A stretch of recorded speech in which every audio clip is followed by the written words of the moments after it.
કે 3 પ્રકારના કર્મ થાય છે.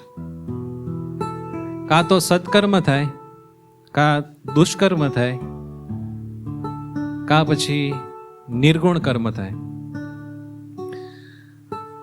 સત્કર્મ જે કરે એની ઉર્ધ્વ ગતિ થાય, દુષ્કર્મ કરે એની અધોગતિ થાય, અને નિર્ગુણ કર્મ કરે એને ભગવત પ્રાપ્તિ થાય.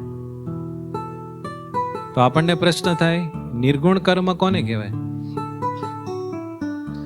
તો મન કર્મ વચને ભગવાનના માટે જે થાય એ બધું નિર્ગુણ કર્મ છે.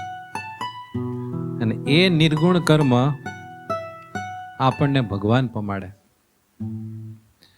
એટલે આપણે ભગવાન માટે નાનું મોટું જે કાંઈ કરીએ ને એ નિર્ગુણ છે, નૈષ્કર્મ્ય છે.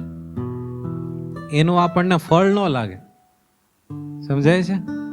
પણ ભગવાનમાં પ્રેમ થાય ને ભગવાનની પ્રાપ્તિ થાય.